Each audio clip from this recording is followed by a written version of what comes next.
Black Star Network is here. Hold no punches. I'm real revolutionary right now. Black power. Support this man, Black media. He makes sure that our stories are told. Thank you for being the voice of Black America, Roland. Stay black. I love y'all. All momentum we have now, we have to keep this going. The video looks phenomenal. See, there's a difference between Black Star Network and Black-owned media and something like CNN. You can't be Black-owned media and be scared. It's time to be smart. Bring your eyeballs home. You dig?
Today is Friday, December 1st, 2023, coming up on Roland Martin Unfiltered, streaming live on the Black Star Network, broadcasting from St. Croix. Folks, we'll be talking with actor, director, producer, he does it all, Tim Reed.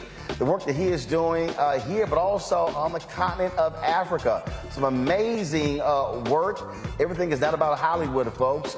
It's a world we're living in, and so he is taking advantage of that, and so we'll chat with him about that. We'll also talk about economics here, research, what's happening with technology. That's right, St. Croix, a critical place in the world when it comes to the internet. You know that, huh? Well, we'll talk about that as well. Congressman George Santos packed this shit up. He got kicked out. We'll talk with Congressman Glenn Ivey about him being booted from Congress. That was pretty wild today. Also, Donald Trump and his other imps trying to get their charges thrown out. We'll tell you what's happening with that in Georgia. Actor Jussie Smollett headed back to jail after the Illinois appeals court upholds his conviction. Also, menthol. There are folks who want to get menthol cigarettes banned by the FDA. Big Tobacco is fighting back. We'll have folks who support and against the menthol ban on tonight's show. Plus, today is World AIDS Day. We'll have that conversation as well. Lots to discuss. It is time to bring the funk. I'm Roland Martin Unfiltered on the Black Star Network, live from St. Croix. Let's go.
Hey folks, Roland Martin here. I am broadcasting live from St. Croix. You may be saying, man, why are you down there in the islands? Well, a couple months ago, actor Tim Reed hit me up and he said, hey, I'm doing some stuff down here. And it'd be great to show you what's going on and talk to the folks down here. And I was like, well, of course, let's do it. And so that's why I am here. And speaking of actor, producer, director, filmmaker, owner, all that stuff, you name it, he's done it all.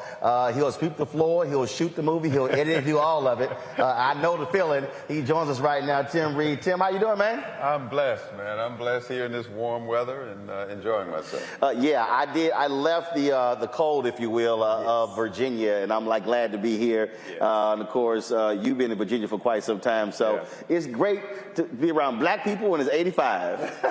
Oh, yes. And I just come from Africa. It was very warm. And I came home, changed bags. I was there a couple of days, and it was cold. I said, I got to get out of here. So I'm now back here at my second home in St. Croix. So what are you doing here? I'm here with working on trying to make use of this fiber optics world that's being created. And St. Croix happens to be one of the most important areas for fiber optics. They have a main center here, data center here. And so when I discovered that about a year and a half ago, I talked to the guy who you'll meet, the CEO of RT Parks. And I said, you know, I'd like to be involved. I'd like to put a server here because if I get in this fiber optics, I can go around the world and from my own server. And so we started working on that, and that's why I'm here. Our server will be up and running in another month or so, and we'll be able to stretch our signal beyond the Caribbean and go to Africa and Europe with our signal. The thing that people don't understand, and I'm always trying to explain to people to understand the mechanics of our business. Yes.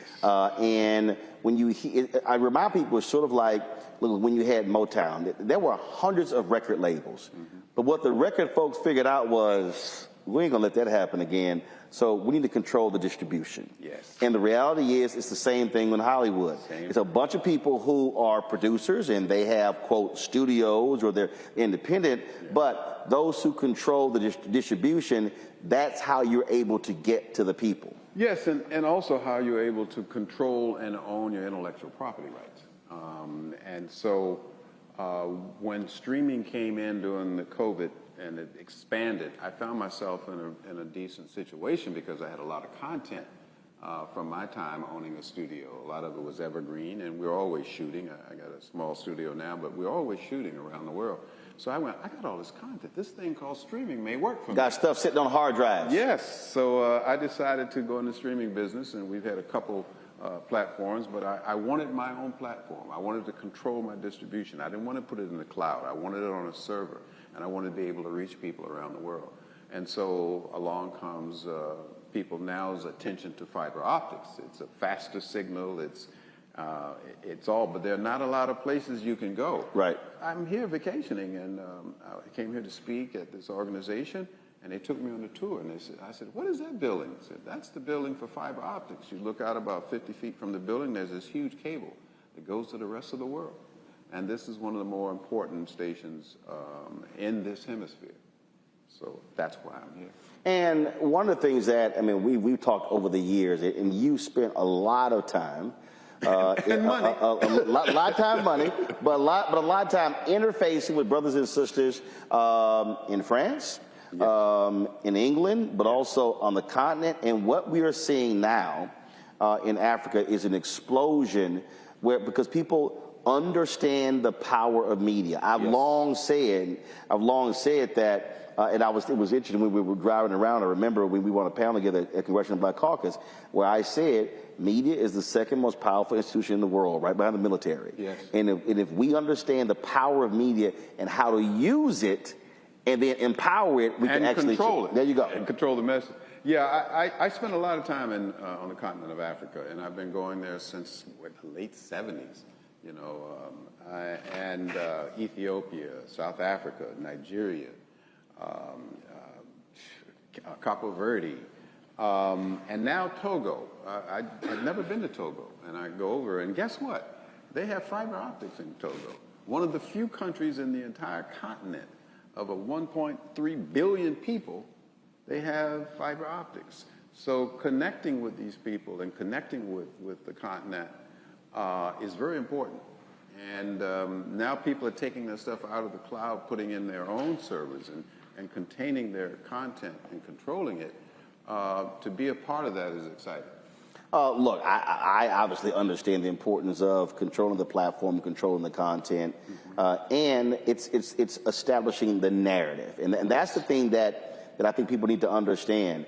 When I went to Ghana in 2019, it was still stunning to me how many people were commenting on my social media pages about, oh my goodness, I didn't realize they had that. I didn't realize they had that. Black people, just like white folks, you know, when we think of the motherland, we still think of them damn commercials, them food commercials, where the kid is starting with the fly all around in their eyes. People literally have that belief, and so when you start showing them, no, that ain't the case, they go, I didn't know that. It's a different world. What's going on in Africa now is exciting.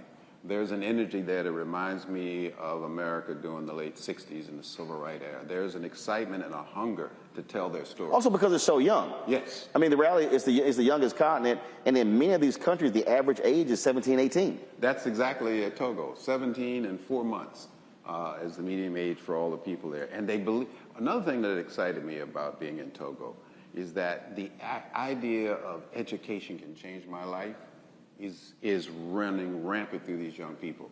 The University of Lomé in the capital, they have an enrollment of 72,000 students. And every morning they needed these centers to sign up for next semester.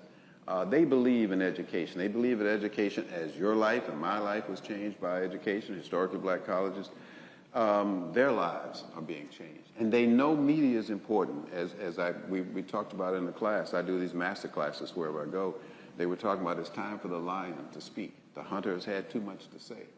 the lion now must speak. And they want to do that. There are more young people, women in particular, going into media production than ever before. There's small studios springing up all over Uganda. 6 or 7 years ago when I was in Nigeria working, doing a master's class, I told them, I said, be careful if you guys don't control your content, because if not, Netflix will be in charge. Well, it happened. Netflix is in charge. You want to see a movie from Nigeria? You don't go to the guy on the blanket selling knockoff Louis Vuittons and oils. You got to go to Netflix. Also, I think that in terms of our folks who are watching at home, when I was in Ghana in 08 and 19, in Liberia last year, is trying to get our people beyond media to understand the economic opportunities that exist outside of the United States. And it's hard for people to grapple with that. So many people are focused on, well, what's happening in Atlanta or Alabama or what's happening in Chicago, and not thinking global. You got to think global. It's a different world we live in now. I mean, you can, and with fiber optics and Elon Musk, the crazy man, his Sky program, you can move a message instantaneously in wonderful resolution anywhere in the world now in a split second. And so what we're going to do, if we're not careful, our message will have to be sent by someone else. I want to be a part of sending my message, and I want to be with people who want to do that. And also we got to think about the size of the audience. People don't realize there's 1.3 billion people on the continent of Africa that are predominantly all black. We do everything for 42 million black folks in America. Well, there's 8 to 10 million in the Caribbean. That's well, look. I mean, if you look at in terms of Afrobeats, how that's dominated the music scene, hip hop culture, and what was exported played a role there as well. And so, if our folks can understand that if our music can travel, if our movies can travel, then guess what? Other things can travel too. They should, and if not, Afrobeats has taken over the music world. I mean, I met just this a few weeks ago, a couple of multi-millionaires who made their money. I've never heard that music here, but they're all over Africa. They're, television shows and things like that. So it's a big world. Not everybody now is waiting for rice to be dropped out of a helicopter. There's some multi-millionaires over there that are doing great business in businesses that we normally don't see black folks get involved in. Absolutely. Well, Tim, always good to see you. Look forward to this weekend. Look forward to the conversations. Play some golf? I said, listen, if y'all trying to get me to come to St. Croix, look, I got to play golf at least one time. Really? I said, that was like the second thing. I'm like, hold up, we're going to meet first. Golf going to be a part of this conversation. And it will be. All right, I appreciate it. Thanks a bunch. All right, folks, hold tight 1 second. We come back. We're going to chat with Congressman Glenn Ivey of Maryland about George Santos, kicked out of Congress expelled. Even Republicans wanted him to go. We'll also talk about research and technology here in St. Croix. What will it take to actually grow this huge opportunity in this country to benefit black folks here and, of course, around the Caribbean as well. So we'll talk about that in this hour. In the second hour, we'll have a conversation about menthol, banning menthol cigarettes. Some black folks are for it, others are against it. I'm absolutely for it. Plus, it's World AIDS Day. So it's a jam-packed show we got for you right here on Roland Martin Unfiltered, right here on the Black Star Network. You two folks, hit that like button if you're watching.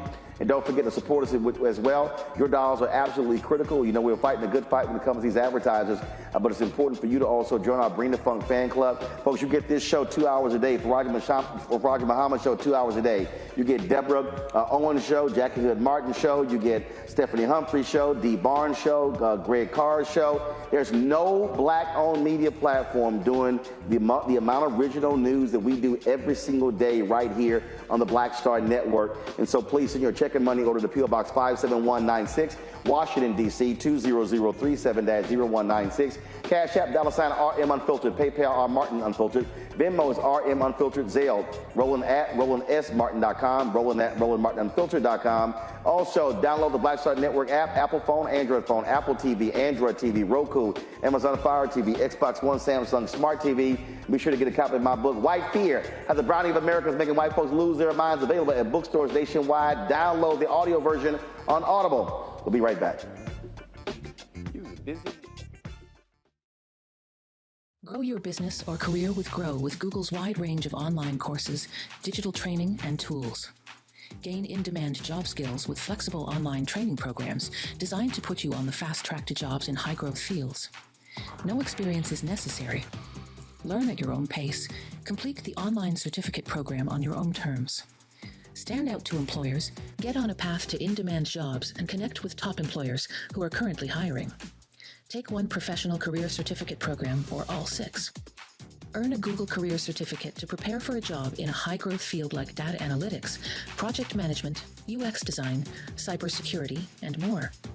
All professional career certificate programs must be completed by December 31st, 2024. Scan the QR code to complete the application. There are 1,000 scholarships available.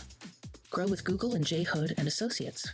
Be job ready and qualify for in-demand jobs. Next on the Black Table with me, Greg Carr. There's a lot of talk about the inevitability of another civil war in this country.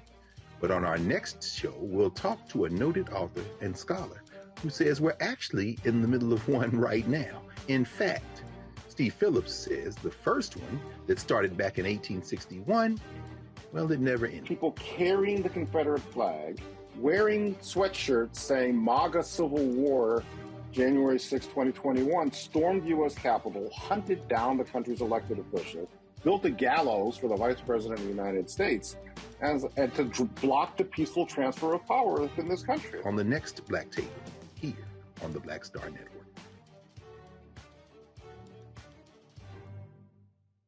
Hi, I'm Dee Barnes, and next on The Frequency, have you ever heard of Pinkster? If not, you aren't alone. It's an African-American holiday that predates Juneteenth by 100 years. This week, we're talking with my special guest, the founder and CEO of Trans Art and Cultural Services, Greer Smith, to talk about Pinkster and why it's so important. Those exhibitions really got the most play because we don't know about this. Other people have been telling our stories for so long. When we have the opportunity to find people that tell our stories, it's an easy sell. A fascinating conversation about Black culture on The Frequency with me, Dee Barnes, right here on the Black Star Network.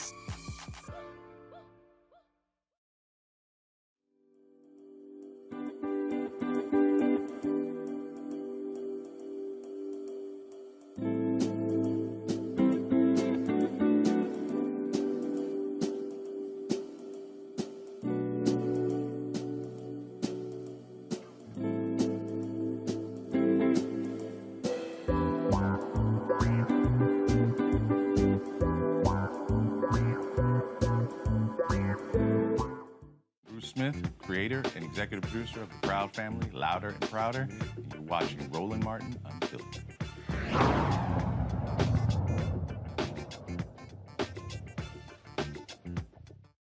On this vote, the yeas are 311, the nays are 114, with 2 recorded as present. 2/3 voting in the affirmative, the resolution is adopted, and a motion to reconsider is laid upon the table. The clerk will notify the governor of the state of New York of the action of the House. Under Clause 5D of Rule 20, the chair announces to the House that in light of the expulsion of the gentleman from New York, Mr. Santos, the whole number of the House is now 434.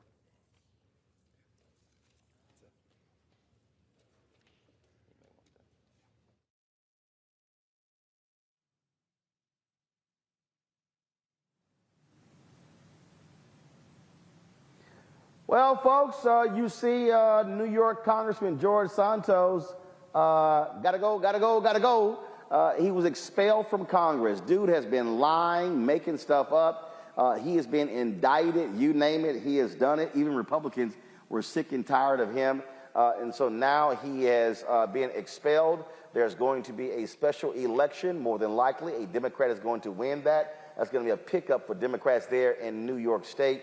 Joining us right now is Congressman Glenn Ivey of Maryland. He's a member of the House Committee on Ethics. It was their report that led to today's developments.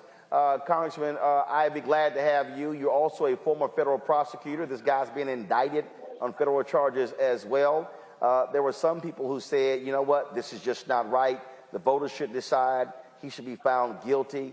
But what was it about your ethics committee that swayed folks to say enough is enough, Santos has got to go? Yeah, I mean, I think the ethics committee did a lot of work to put together a strong report. We did over 40 subpoenas, interviewed like over 40 witnesses. We had 172,000 pages of documents we went through. It was a very thorough investigation.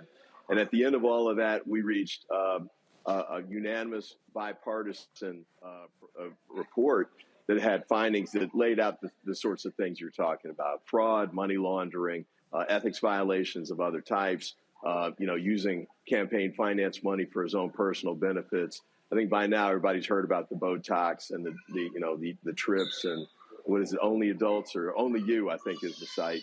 So I think people know what was going on there. And I think for most of us, after we were able to lay it out in the report and send it to our colleagues, I think they joined us in deciding it was time for him to go. Even one of the Republicans said that he and his mother actually had their credit card, money was taken off of their credit card by the Santos campaign. And he was like, I'm sorry, y'all may not want this guy to go, but he got to go. I think it was Congressman Max Miller. Yeah, it's nothing like personal experience to help people get religion. And I think that was one of those things. And apparently he sent an email around to his Republican colleagues to let them know. And I think he did that after, because, the speaker came out and said he was going to vote against expulsion. And the number 2 in the House, Scalise, did as well. So I think I was actually thinking that might turn the tide. But when their colleague came out and said, yeah, I got ripped off as well with one of these credit card scams, I think that was a nail in the coffin there, in addition to the report and in addition to the indictment, in addition to all these other things that sort of grew out around his trail of misconduct. It is, again, it's all quite interesting when you look at this. I mean, look, he lied about everything. And a lot of Republicans were standing with him. Speaker Kevin McCarthy was standing with him. But this ethics report, look, when this dropped, that's really where the tide turned. What do you say, though, to the people who say it's unfair, if you will, to expel someone? It really needs to rise to a level where someone is convicted first. Well, the Constitution's very clear. To expel, you need a 2/3 votes of the members of the House. There's no requirement for anybody to be even charged with a crime, much less convicted of one. And here, in addition to all the evidence about the criminal misconduct and the ethical misconduct, we gave him a chance to come in and give an explanation for, the $500,000 that disappeared and, all of the money that was taken and misused and ended up in his personal accounts. He declined to do so, even though he did dozens of interviews, even though he did a floor statement, even though he did a press conference on the morning of the vote this morning about, what he was going to say with respect to, his criticism of his colleagues. But he never addressed any of the misconduct. He never gave a plausible explanation for what we found in the report. And I think for a lot of people, that was the death knell. You had all this evidence, overwhelming evidence of misconduct on the one hand, and he had a microphone in his hand and used it, but never to explain what he had done or why what he had done was legal or appropriate. I've got a panel here joining me with me. I'm sure they have some questions for you with regards to this. It's obviously huge news. It is not often that a member of Congress is actually expelled.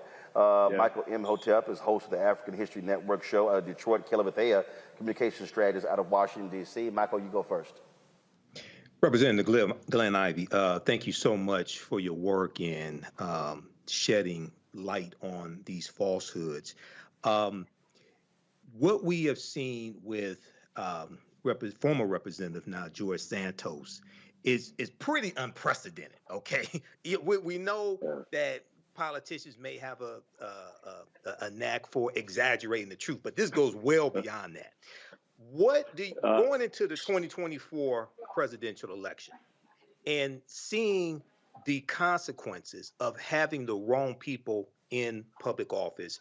We look at the kangaroo caucus with the Republicans can't govern properly in the House of Representatives. How do you think the expulsion of George Santos and exposing these lies, how do you think that will help frame the 2024 presidential election, as well as House and Senate elections, and show people what happens when the wrong people get into office? Yeah, it's a great question. I mean, I think one of the things that we should carry away from this is that we really need to vet candidates more carefully. Because a lot of this stuff was right at the surface. And I think a local newspaper found it first, but it was after he'd been elected. And once they started putting the information out, as soon as they started pulling on the thread, the whole thing unraveled. So if that had happened before, then voters would have seen that, basically his whole campaign, his information about his background and his prior experience and all of it was false. He got elected on false pretenses. So vetting up front would be important. The other piece here, too, though, is you may recall, Trump kept talking about, Washington is the swamp. He's going to clean up the swamp, and Democrats basically. Well, the ultimate swamp monster, was George Santos. And, the key point, I think, for the House next year is the Republicans that voted to expel him right now. Next year, if they're in the majority, they're going to vote to, put the same speaker back in place who voted to keep him there, and the number two, Scalise as well.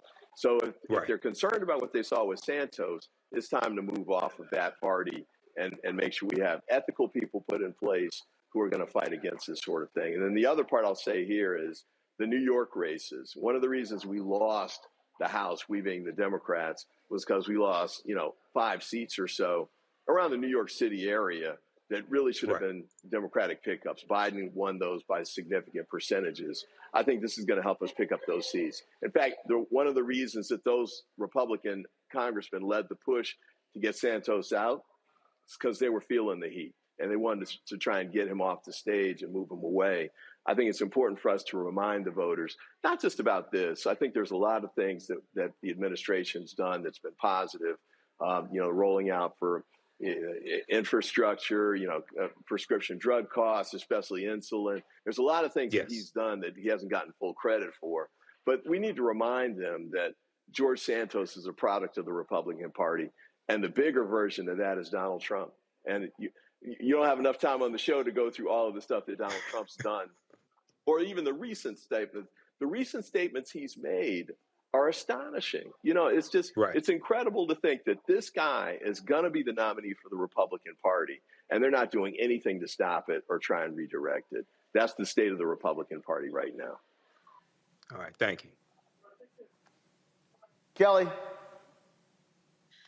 Hi, Congressman.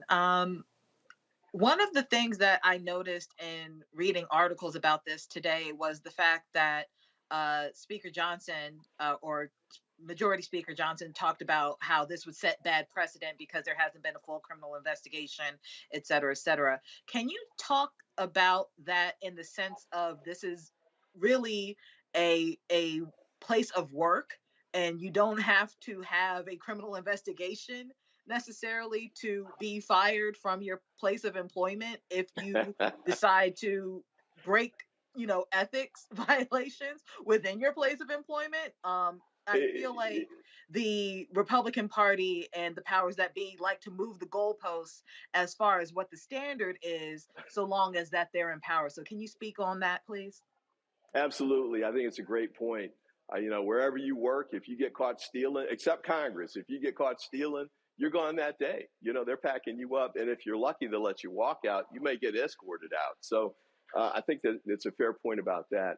Additional points on this, though. I mean, some people were saying the voters of New York put him there. They should be the ones to decide.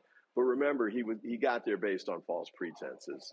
Everything was fraudulent about his campaign, including the finances that he used to pay for some of his campaign events and campaign activities. So, you know, you got to take it with a grain of salt. And by the way, if the voters of New York decide they want him back, they can always put him back in. Remember the Tennessee three? They got expelled from the Tennessee state legislature, but the voters there saw that it was illegitimate and they put him back in the next election. George Santos isn't coming back. In fact, he knows he's not coming back, and that's why he announced, you know, like it was some big concession that he wasn't going to run for re-election. The voters of New York couldn't wait to get rid of him. And then the other point that I want to make on that front, too, is this was a bipartisan report. It got a unanimous vote, a 2/3 vote, unanimous vote out of the committee, 2/3 vote to expel him from the House. That's a very high bar to reach, and it doesn't happen very often. That's why he's only the 6th in American history. One quick point, though, I know that there were concerns, and I share some of these with the motions to censure. The Republicans have gotten fast and loose with some of those. For example, Adam Schiff, they censured Adam Schiff, but he didn't get anything remotely approaching due process. The censure vote, they penalized him before he even got referred to the Ethics Committee for us to do an investigation. And it was a totally illegitimate piece, too. You know, I defy people to look at all of the scope of what George Santos did here, the breadth of it, the scope of it, the venality of it, and to say they're okay with that, that there's some kind of misunderstanding or that's free speech or legitimate conduct. Nobody says that. Matter of fact, George Santos didn't even say that. So I understand people have concerns about due process, but yeah, due process, 6 ways to Sunday on this. And I think the outcome is the right one. You had to be held accountable. All right. Congressman Glenn Ivey, I appreciate it. Thanks a lot. Thank you. Have a good one. All right. Folks, y'all know they don't play this here. Let me play this here. I just saw this video here. This is a video of them literally changing the locks on George Santos's office in Congress. And we already know he's nuts as well. Do y'all realize he sent out a statement? Check this out, y'all. He sent out a statement that this is what it said. George Santos, I was not expelled today. I thank my colleagues for standing by me. I look forward to being back at my desk on Monday morning. Have a fun weekend, everybody. Okay. Sure, dude. That ain't going to happen. But look, the guy has lied about a whole lot. And I think what you're seeing is even Republicans saying, look, you got to go. And it's greatly reduced their majority. And remember, you got an Ohio congressman who just accepted the job as a president of Youngstown State University. That drops it even further. And so they are going to be hanging on by a thread to a very slim majority there in the House. So they cannot lose any more defections. And so we'll see what happens next. All right, folks, got to go to a break. We come back. We're going to talk about research and investment here in St. Croix. What could it mean not only for the people on this island, in this country, but also for the African diaspora? We talk a lot of times about technology in our Tech Talk segment and others, and we really need to be focusing on how do we create and build wealth in the technology space. And so we'll discuss that next, right here on Roland Martin Unfiltered, live from St. Croix on the Black Star Network. Hatred on the streets, a horrific scene, a white nationalist rally that descended into deadly violence. White people are losing their damn minds. As an angry pro-Trump mob storms the U.S. Capitol, we're about to see the rise of what I call white minority resistance. We have seen white folks in this country who simply cannot tolerate black folks voting. I think what we're seeing is the inevitable result of violent denial. This is part of American history. Every time that people of color have made progress, whether real or symbolic, there has been what Carol Anderson at Emory University calls white rage as a backlash. This is the rise of the Proud Boys and the Boogaloo Boys. America, there's going to be more of this. Here's all the Proud Boys, guys. This country is getting increasingly racist in its behaviors and its attitudes because of the fear of white people. The fear that they're taking our jobs, they're taking our resources, they're taking our women. This is white fear.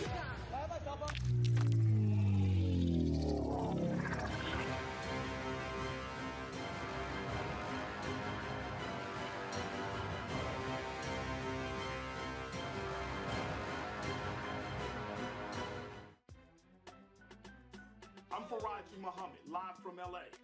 And this is The Culture. The Culture is a two-way conversation. You and me. We talk about the stories, politics, the good, the bad, and the downright ugly. So join our community every day at 3 p.m. Eastern and let your voice be heard. Hey, we're all in this together. So let's talk about it and see what kind of trouble we can get into. It's The Culture, weekdays at 3, only on the Black Star Network.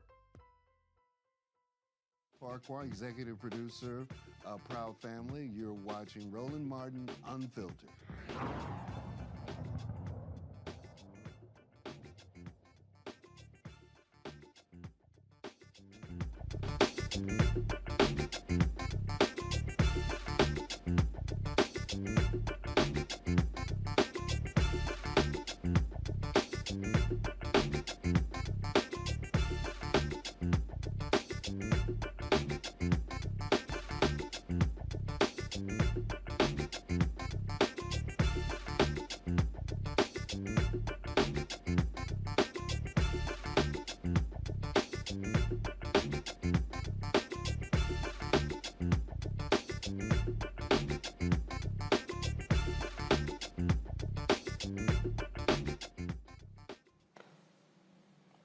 All right, folks, welcome back to Roland Martin Unfiltered right here on the Black Star Network. You know what? We should have had us play our Tech Talk stinger.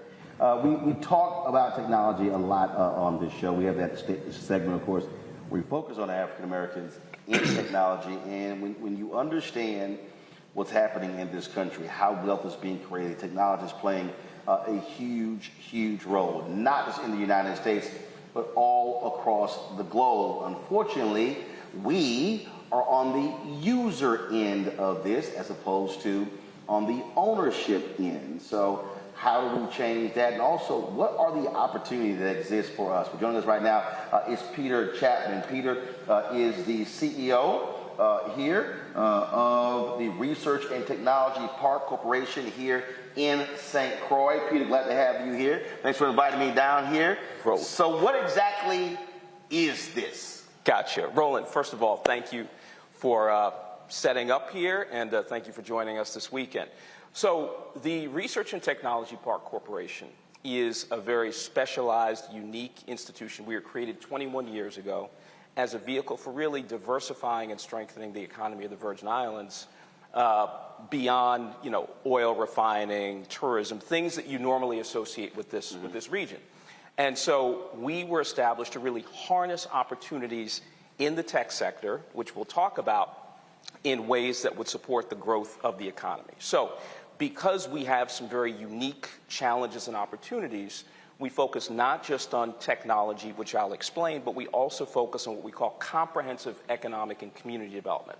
So, for example, we provide services to early-stage entrepreneurs, right, including Black and brown entrepreneurs, right, to help them get traction in the tech sector. Only here or all over? In the region, in the U.S. Virgin Islands, which primarily includes St. Thomas, St. Croix, where we are, and St. John. But there are a bunch of smaller islands as well. We also engage in what we call physical redevelopment, community development. We have a project across the street, the first phase of which will be about $50 million that will build new mixed-income housing, office space for businesses, so forth and so on. We also have talent development and talent attraction programs. We have a STEM education program, right, to bridge the divide between the haves and the have-nots in terms of STEM education. So we do a lot beyond the traditional work that you associate with tech-based economic development groups like Y Combinator and institutions like that out in Silicon Valley. So is this government run? Is this private? No, this is what we call in the United States, mainland United States, public-private partnership. So we were established through the very visionary work of some folks at the University of the Virgin Islands 21 years ago. In 2002, there was a substantial investment by the government of the Virgin Islands through the legislature, but we operate independently of the government. So we can do everything that private institutions do, such as taking an equity position in businesses, right? Harnessing private sector capital to do real estate development, so forth and so on. So it's a very unique organization in terms of its structure and its purpose. We also have a 501c3 arm. We provide benefits, tax benefits to companies that are companies that are looking to operate in this territory, bringing certain technologies here. 90% corporate income tax exemption, 90% personal income tax exemption. We are a lending institution. We do a lot of different things that private for-profit entities do, but we are a mission-based organization. We have to make money, but we also have to make an impact on the local and regional economy. How has that gone in terms of what has been the successes and how have you been able to have a positive impact economically on the folks here? Good question. So when I got here 5.5 years ago and built a high-performing team, we only had about 28 companies in our portfolio. We're now up to well beyond 100 companies. I think the number is 105, 106. So we are impacting the economy through the work of those companies that generate jobs, that invest in the community, so forth and so on. We impact the community through the money that we are able to invest in the University of the Virgin Islands, which is an HBCU. A lot of people don't think about it that way, but it is an HBCU, and it's really an anchor institution here, Roland, which generates a significant amount of the talent that comes out and works in the tech sector and in other sectors. So through the money that we make through our private ventures, we were able to invest $3 million in the university last year. Over the last 5 years, we've invested $12 million in them. So that's another way that we have a very tangible, appreciable impact on the economy and institutions here. We hope to get our big real estate project off the ground in a few months. We've had a little hiccup there. We have a tremendous need for housing across the economic spectrum, and so that will add additional residential units for low, moderate income people, market rate people. We need more office space for tech and knowledge-based enterprises so that they can grow and scale, and so that project will also serve that need in the form of a 20,000 square foot research and development facility. I should also point out that as a non-traditional tech sector focused organization, we also focus on areas like sustainable agriculture. We import, unfortunately, 90% of our food product, which is not a good thing.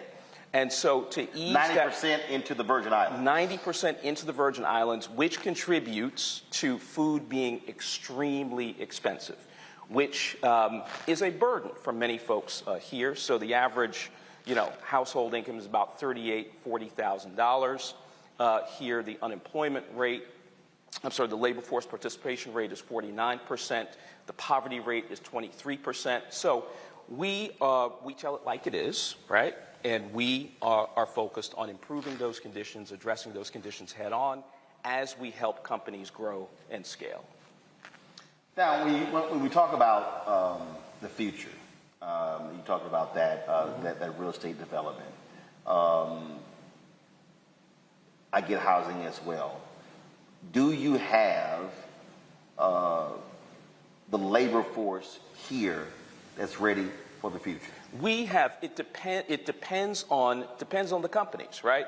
If you have a company, right, a cybersecurity company, right, that has limited needs in terms of the number of people that they require, 10, 15, 20, we can generally fill those staffing needs with people that we have in the territory. If you're talking about a larger employer that is employing 50, 100, right, 250 people, then we have to expand, right, what we call our labor shed. And we look at Puerto Rico, we look at the mainland U.S. We have a portal that we call Vista Plus, which stands for Virgin Islands STEM Talent Archive, which is designed to connect people within the Virgin Islands diaspora. They could be in the mainland United States, they could be in Europe, Asia, connect them to companies here that are looking to grow and scale, right? And so that's not the panacea, but that's one very practical thing that the RT Park does to help address the staffing needs of companies operating here. Now, are you looking to attract people to open their businesses here for investment? We are. We are aggressively, right? So we are looking to attract what we call high-performing companies, right? These are companies that can employ significant numbers of people, but we are also looking for early-stage companies, right, that have a great deal of potential. We operate a program, among several others, that we call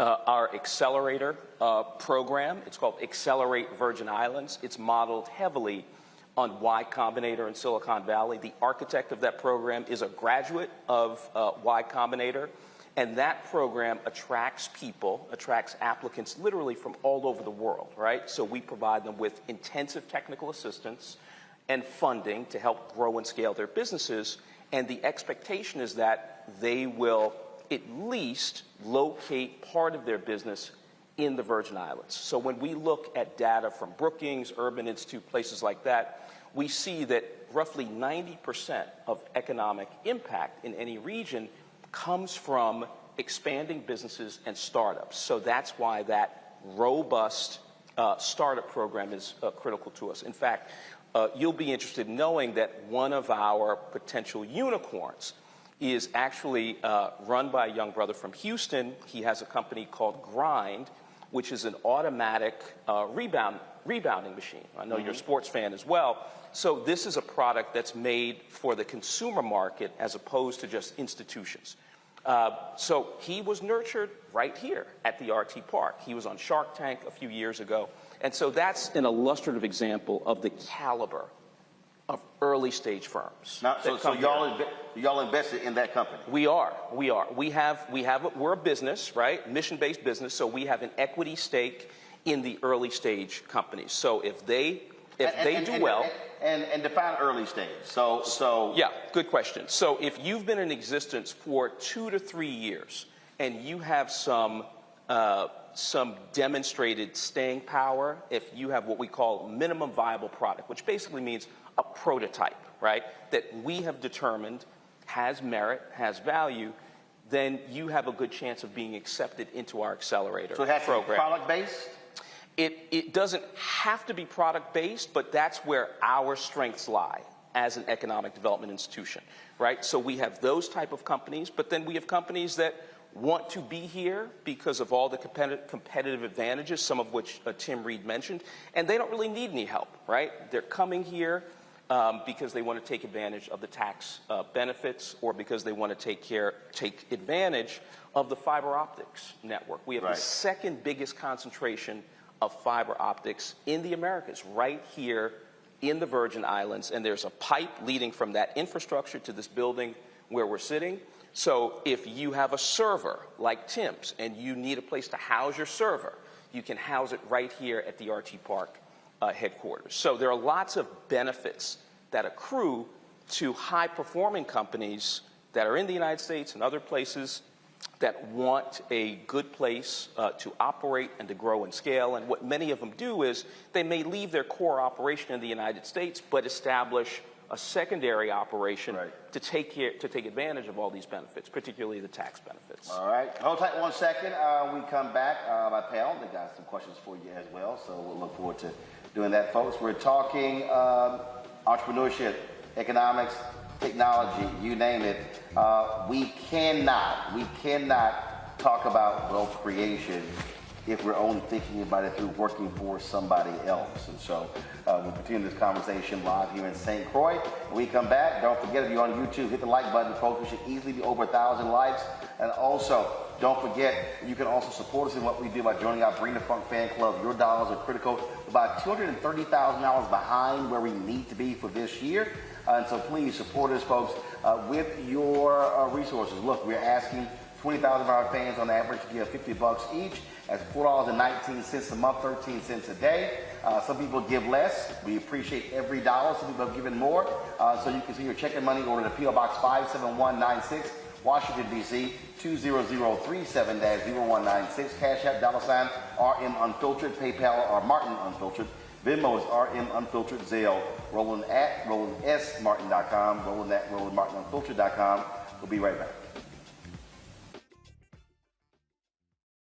On the next Get Wealthy with me, Deborah Owens, have you ever had $1 million idea and wondered how to bring it to life? Well, it's all about turning problems into opportunities. On our next Get Wealthy, you'll learn of a woman who identified the overload bag syndrome, and now she's taking that money to the bank through global sales in major department stores. And I was just struggling with 2 or 3 bags on the train. And I looked around on the train and I said, you know what? There are a lot of women that are carrying two or 3 bags. That's right here on Get Wealthy, only on Black Star Network.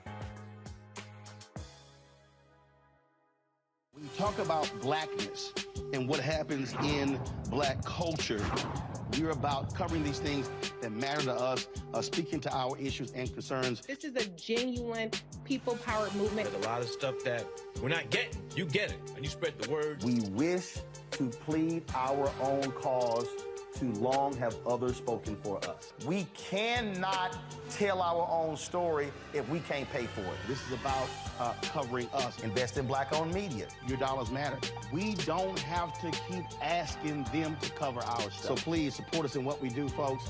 We want to hit 2,000 people, $50 this month, raise $100,000. We're behind 100,000, so we want to hit that. Y'all money makes this possible. Checks and money orders go to P.O. Box 57196, Washington, D.C. 20037-0196. The Cash App is $RM Unfiltered. PayPal is R Martin Unfiltered. Venmo is RM Unfiltered. Zelle is Roland at RolandSMartin.com. Hi, I'm Dr. Jackie Hood Martin, and I have a question for you. Ever feel as if your life is teetering and the weight and pressure of the world is consistently on your shoulders? Well, let me tell you, living a balanced life isn't easy. Join me each Tuesday on Black Star Network for A Balanced Life with Dr. Jackie. We'll laugh together, cry together, pull ourselves together, and cheer each other on. So join me for new shows each Tuesday on Black Star Network, A Balanced Life with Dr. Jackie.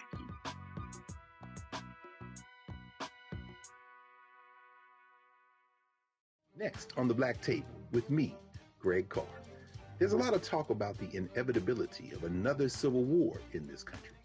But on our next show, we'll talk to a noted author and scholar who says we're actually in the middle of one right now. In fact, Steve Phillips says the first one that started back in 1861, well, it never ended. People carrying the Confederate flag, wearing sweatshirts saying MAGA Civil War, January 6, 2021, stormed the U.S. Capitol, hunted down the country's elected officials, built a gallows for the Vice President of the United States, and to block the peaceful transfer of power within this country. On the next Black Tape, here on the Black Star Network.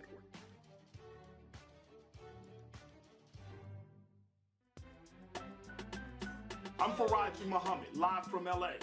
And this is The Culture. The Culture is a two-way conversation. You and me. We talk about the stories, politics, the good, the bad, and the downright ugly. So join our community every day at 3 p.m. Eastern and let your voice be heard. Hey, we're all in this together. So let's talk about it and see what kind of trouble we can get into. It's The Culture, weekdays at 3, only on the Black Star Network.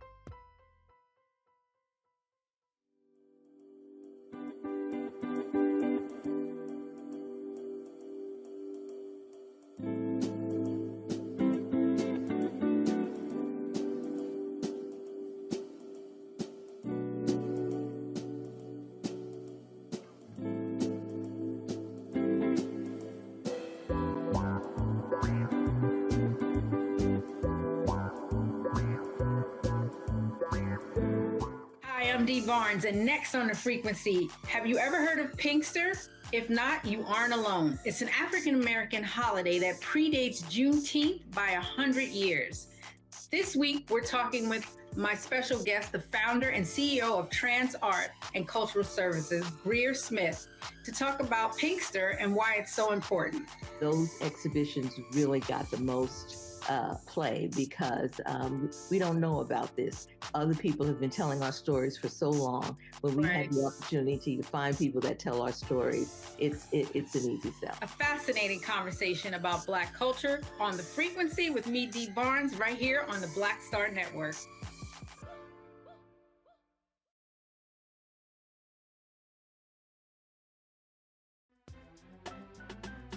I'm Faraji Muhammad, live from LA. And this is The Culture. The Culture is a two-way conversation. You and me. We talk about the stories, politics, the good, the bad, and the downright ugly. So join our community every day at 3 p.m. Eastern and let your voice be heard. Hey, we're all in this together. So let's talk about it and see what kind of trouble we can get into. It's The Culture, weekdays at 3, only on the Black Star Network. Me, Sherry Shepard, and you know what you're watching, Roland Martin, Unfiltered.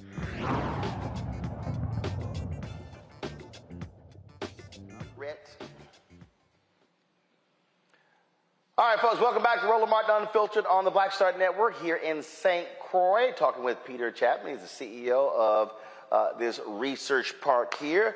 Panel, let's go. Michael Imhotep, what's your question for Peter? Hello, Peter. Hey, thanks for this conversation. Earlier in the show, Roland spoke with veteran actor Tim Reed, and I know there's a partnership between Tim Reed's Legacy TV as well as the University of Virgin Islands Research and Technology Parks that you're part of. Can you talk about, and it's been going on about a year, can you talk about maybe some of the things that have been accomplished so far with that partnership, and what do you think would be one of the most important things or myths that he can dispel when it comes to the African diaspora projecting these images?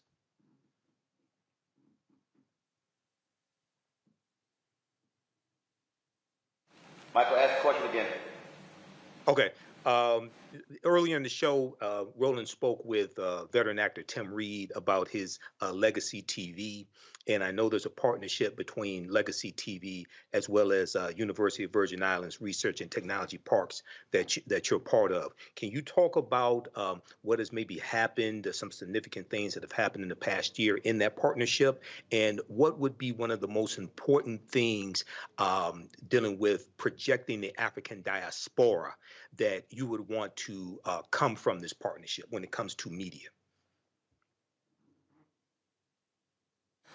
So if I understand the question correctly, I'm being asked to talk about what I view as the critical elements of the partnership with Legacy Media. So let me take a step back and say Legacy Media is critically important to us because it specializes in quality content drawn from throughout the African diaspora. So that makes it very unique in terms of its cultural benefit. It also makes it unique in terms of its potential to generate revenue and be a viable company here in the Virgin Islands that grows and scales.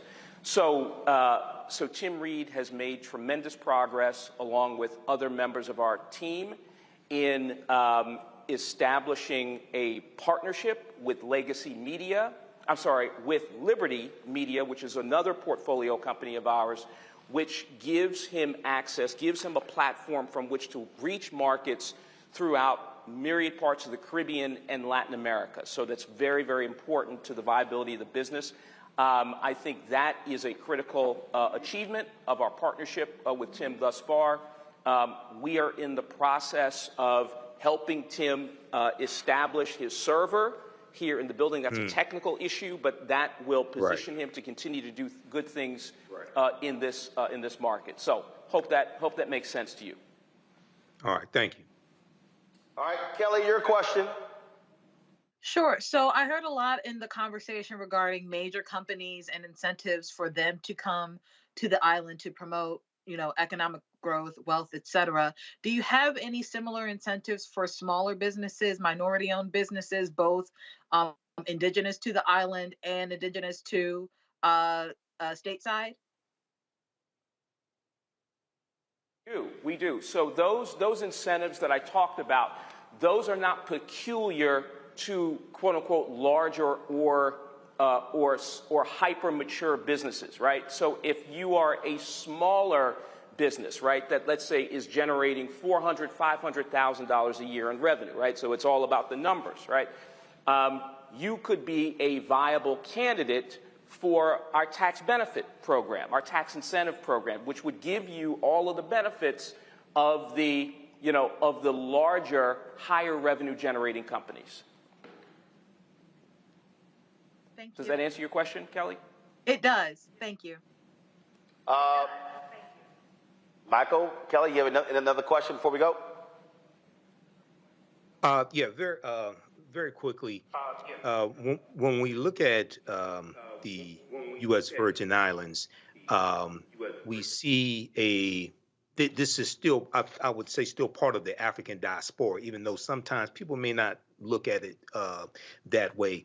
When it comes to African Americans, what are some things that you think are important for us to know historically about the U.S. Virgin Islands so we can connect with those brothers and sisters there? Yeah, so I think you answered your own question at the beginning. We are part of the African diaspora, just like the mainland United States. We have similar histories, right? So we've inherited the legacy of slavery, different forms of Jim Crow. It's not called Jim Crow here, but we have more in common than not. In fact, we are making a concerted effort to elevate our profile among African Americans on the mainland because we want them to see this as a viable place to locate their businesses, just as Mr. Reed has with Legacy Media. So there's a lot there, but the bottom line is that we have a lot in common, and this should be a place where African Americans from the mainland feel very, very comfortable socially, culturally, and in terms of operating their businesses. Okay, thank you. Last question for me, Peter, and that is, as you're looking on the horizon, as you're looking at, so this has been around 21 years, where do you see this Research Development Corporation being 5-10 years from now? Yeah. Where do you want it to be? Yeah, I mean, first of all, that's a great question. So first of all, I want us to have even more portfolio companies than we have now. So in another 5 years, I would like to be at, somewhere closer to 140, 150 portfolio companies. I want us to be a major contributor to what we call physical infrastructure, so housing, office space. We have a lot of technical capabilities there. And we also want to increase the number of businesses that are owned by Black and brown people operating here.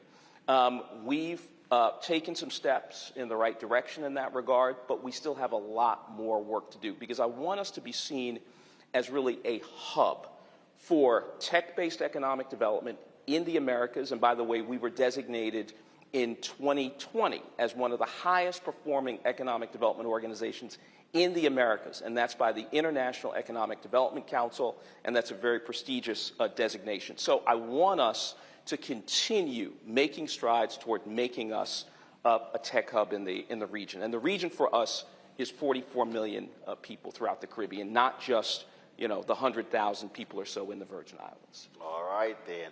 Peter Chapman, we appreciate it, man. Thanks so much. Thank you so much. Appreciate it. Thank you. All right, thanks a lot. Thank you. All right, folks, we come back. We'll talk about the fight to get the FDA to ban menthol cigarettes. There are others who do not want that to happen. Also, World AIDS Day. Plus, the inmate that stabbed Derek Chauvin 22 times will tell you what they're charging him with. And actress Julianne Margulies, she is apologizing for some wild comments she made about Black folks with regards to Israel and Gaza. Plus, Jussie Smollett headed back to prison. We'll tell you why. All of that in the next hour. Roland Martin Unfiltered right here on the Black Star Network.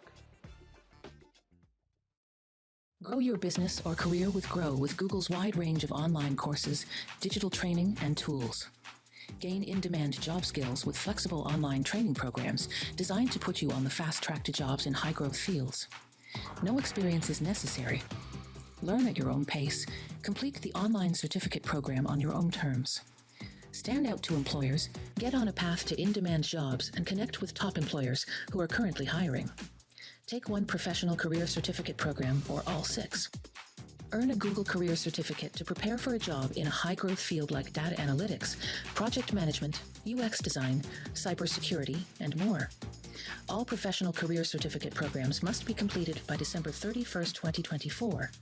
Scan the QR code to complete the application. There are 1,000 scholarships available. Grow with Google and J. Hood and Associates. Be job ready and qualify for in-demand jobs.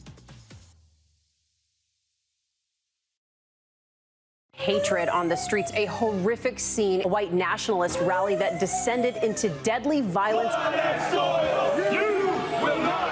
White people are losing their damn minds. An angry pro-Trump mob storms the U.S. Capitol. We've seen We're about to see the rise of what I call white minority resistance.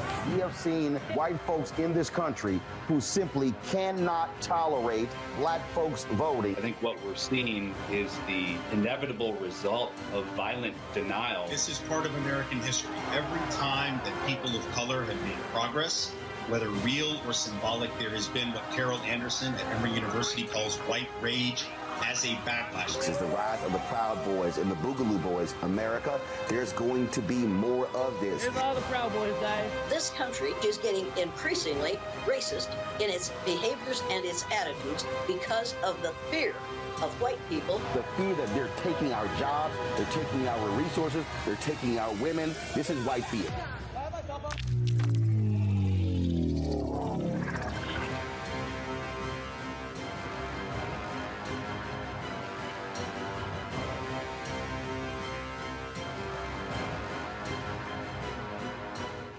I'm Dee Barnes, and next on the frequency, have you ever heard of Pinkster? If not, you aren't alone. It's an African-American holiday that predates Juneteenth by 100 years.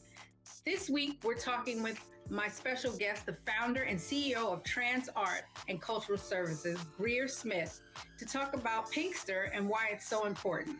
Those exhibitions really got the most play because we don't know about this. Other people have been telling our stories for so long. When we have the opportunity to find people that tell our stories, it's an easy sell. A fascinating conversation about Black culture on the frequency with me, Dee Barnes, right here on the Black Star Network.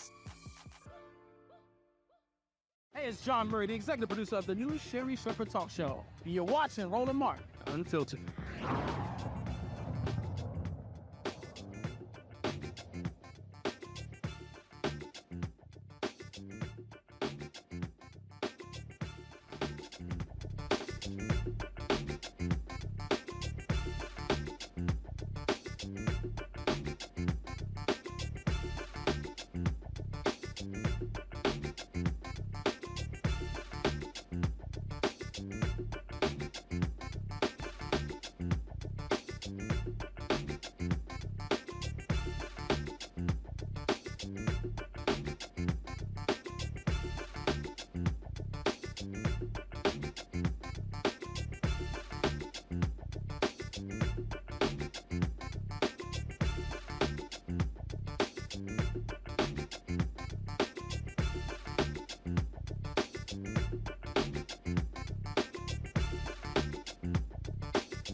Roland Martin Unfiltered right here on the Black Star Network.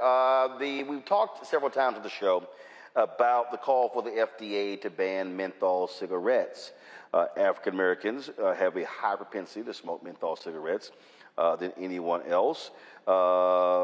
We have been participants with the effort to get the FDA to do that, but you also, of course, you have Big Tobacco, who is flexing their muscles, and they are also saying, folks are saying that, well, it actually should not happen. Got a couple of people here joining us right now to discuss this here. First and foremost, Carol Magruder. She's the co-founder and co-chair of the African American Tobacco Control Leadership Council. We have retired NYPD Deputy Inspector Corey Pegues, who opposes the ban. Glad to have both of you here. First off, I'll start with you, Corey. I've heard different folks with different folks with law enforcement suggest this is going to have a negative impact on African Americans, criminal prosecution. We saw Senator Tom Cotton talk about how this is going to create an opportunity for the cartels to target black folks. How? Well, all you really have to do is look at 1993, the World Trade bombing. It was funded, on tobacco. That's you can just look that up. So what we're talking about, me being a 21-year law enforcement executive, I understand that there will be unintended consequences in the form of this will be the new stop and frisk. Police officers don't know the difference between a menthol cigarette and a non-menthol cigarette, but it will be a precursor for them to engage. And when you look at YouTube, all over Twitter now, you see what the young people are doing with the police. When we was younger, the police told you to get off the corner, you got off the corner.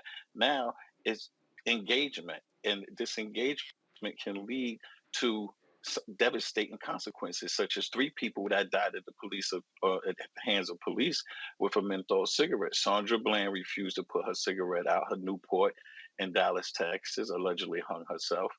Eric Garner was allegedly selling Lucy cigarettes, menthol Newport cigarettes. He was choked out by the police. And George Floyd was allegedly buying Newport menthol cigarettes with a counterfeit $50 bill. And we only know about those things. Corey, hold on 1 second. Corey, 1 second. First of all, I deal with facts. And so let me unpack those.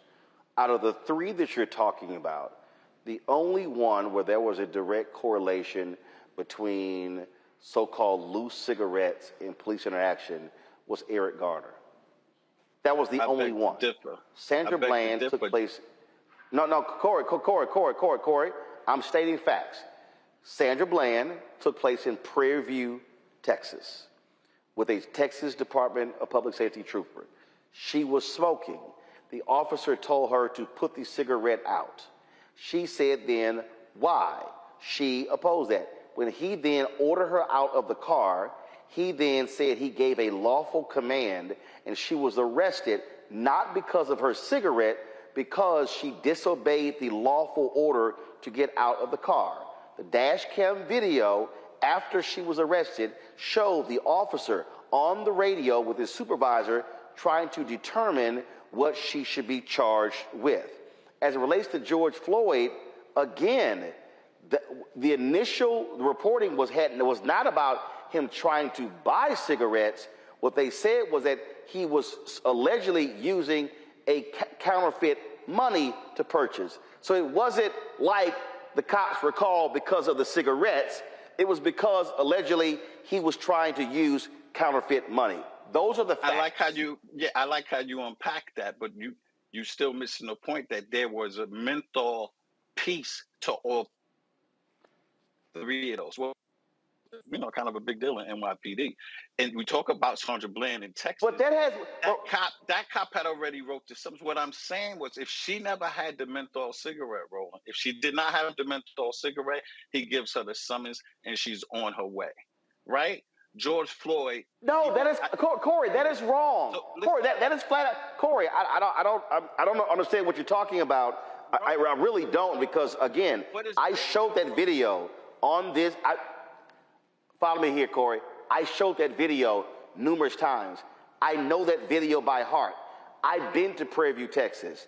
I stopped at the point where she was actually stopped at.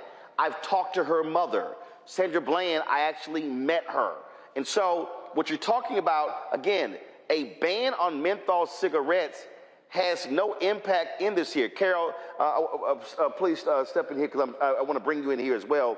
Because again, we're talking about this, and I'm still trying to, again, figure out the correlation there. Carol Magruder, go ahead.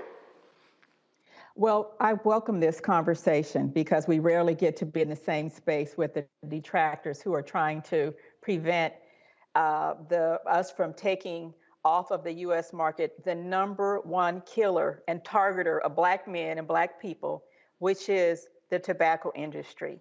And so the tobacco industry, they're pulling out all the stops because they feel that our community, that we are their property, And they have had their hooks in our community for so long and killed so many people, and that they do not want to let us go.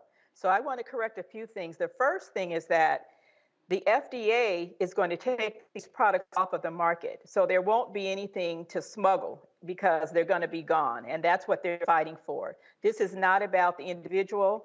It will not be illegal to have a menthol cigarette. It will not be illegal to smoke a menthol cigarette. It will be illegal for Reynolds American Tobacco, Newport cigarettes, British American Tobacco. It will be illegal for them to distribute these products. That's what the fight is about. And that when President Barack Obama signed the Tobacco Control Act back in 2009, these products the FDA was mandated to do something, and they did not. And our organization, along with Action on Smoking and Health, the American Medical Association, the National Medical Association, our nation's doctors and Black doctors, sued the federal government to make them take this deadly product off the market. And it was only left on because we were a negotiation, and it stayed on. They've been taken off in Canada. They've been taken off in the European Union, which is made up of multiple countries. There was no conversation about what Black people wanted. Black people live all over the world. There was no conversation about Black people want their menthols because those countries have not experienced the racist, pernicious, relentless targeting of our people, including giving these products away to children as young as 9 years old. And they are, in fact, federally adjudicated racketeers.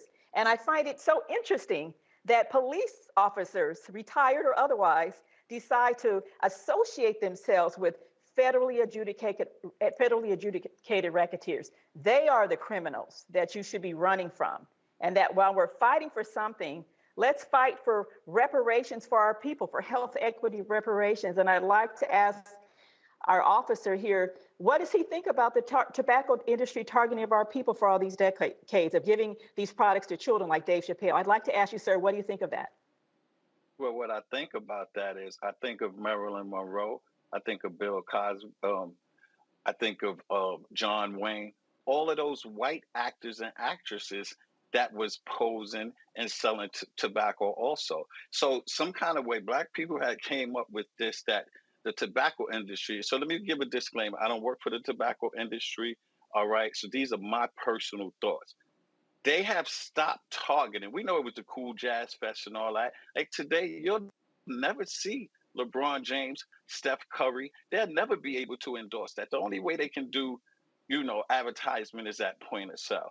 So we know that. And let me tell you why. You said, why does law enforcement want to get involved? Let me tell you why I want to get involved. Because I have Black babies, okay? The number one killer from the age of 1 to 25 in the Black community is homicide, okay? And we do know since the crack era, the difference between the crack coke and crack, we know what happened. Now we have an opioid issue. Guess what they're doing with the opioid issue?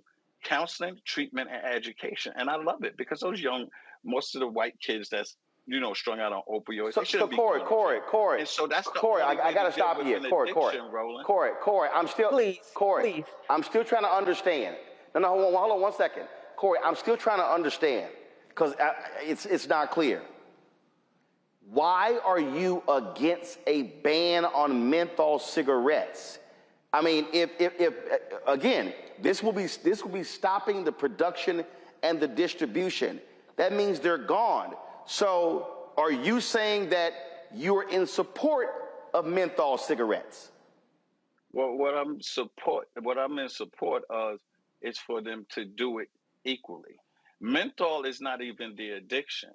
Nicotine is the addiction in cigarettes, and nicotine is in all cigarettes. Menthol, and I live in New York. I live in New York State. In New York, menthol numbs your throat. It dilates your lungs. 60% of cigarettes sold in New York already is on the illegal market. It's on the underground. So as police officers, Corey, 1 second. We do know that you just Corey, you hold on, Corey. You just made a statement about menthol and being addictive. Carol, go ahead. I want to say this. I'm in New York right now. I just left the Social Justice Coalition Summit that's put on by Rock Nation, the second one. And so I'm here with my sister colleague, Manu Jones from Detroit, who's getting this handled in Detroit. And our hearts are full because we've had a full day of seeing what Sandra Bland, what Eric Gardner, what Oscar Grant, what they had in common is that they are Black people who live in America. And so leaving the deadliest product on the market that kills 45,000 Black people, that's not going to help our community. And I want to ask the police officers who just have the time to protect menthol cigarettes and the tobacco industry, where was their presence today? We're at a conference that's talking about solutions, that's talking about all of the people who are wrongfully convicted in this country. That's what needs to happen. And that's where our officers who know where their bodies are buried, because they'll tell you that, well, I know because I'm an officer. I challenge you, sir, go back and clean up your departments. Go up and really participate in true police reform in this country. Let's get to the surface of the root of this, because Amadou Diallo was standing on his stoop and he was shot 44 times. Oscar Grant got off a BART train in Oakland, California, and he was shot in the back. So these issues are real. I mean, one second. I get that part in terms of police accountability. But Corey, I'm still trying to understand. This is what I'm confused by. If the FDA bans menthol cigarettes, which we're targeting Black people, the numbers show the percentage of Black people smoking menthols and the percentage of Black people who have been impacted and dying as a result are extremely high. What I'm trying to, so what are you saying, Corey, ban all cigarettes? Or are you saying you don't like them? Okay, but here's my whole point. If you start with menthol, you can move to the next. So are you saying that by banning menthol, somehow that's negative on Black people? I'm literally confused with your argument. Exactly what is it? So the argument is this, Roland. Why ban something for one segment of the community? When you talk about 45,000 people die a year of Black people from menthol, no one gives the numbers of the white people dying from non-menthol cigarettes. So if you're going to do it, when we look at smoking cessation over the last 30 years, it has gone down 63%. Hey, Corey, I give a damn about Black people. Hey, Corey, you know who I care about? Black people. Do you know what I care about Black people? I care about Black wealth. I give a damn about my people too. Law enforcement executive, I care about all people. So and obviously I care about all. But I'm gonna start with mine. I'm gonna start with mine. I don't want no unintended consequences. I know policing well. And what are the unintended consequences?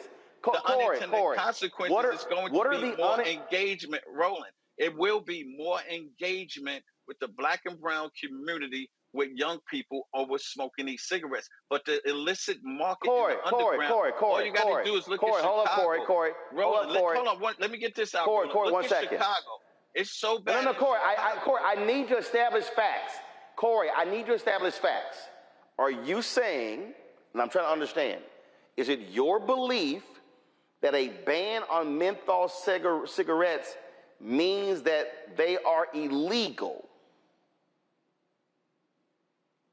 When you ban them, that's when the underground is going to explode. But the underground is already exploding. And we talk about a health issue, and I'm on record talking and saying that I don't smoke. Smoking is bad for your health. I know that. The ban is about the manufacturers. It is about Reynolds American. And Reynolds American. About Reynolds American. So listen to what I'm saying. I'm just giving you. It's not about the individual. It is not. I'm only giving you a law enforcement perspective.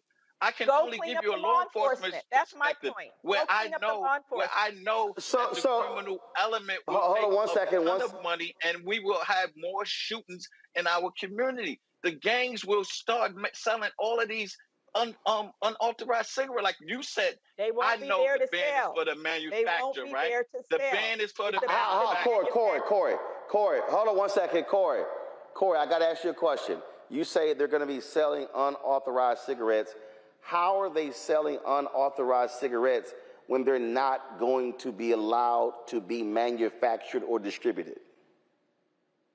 Coming in by the busloads. They're coming in by ships now. China and India. The U.S. government is grabbing these. They're grabbing millions of cartons of cigarettes. They're going to be making them, Roland. And if we think, and my main issue is we think we have a health problem now with a regulated cigarette for over 80-something years. Imagine when they ban the cigarettes. Everybody's going to be making cigarettes. They're going to have fentanyl and everything in the cigarette. It's just like alcohol. Oh, wow. Roland, it's just like prohibition. Oh, wow.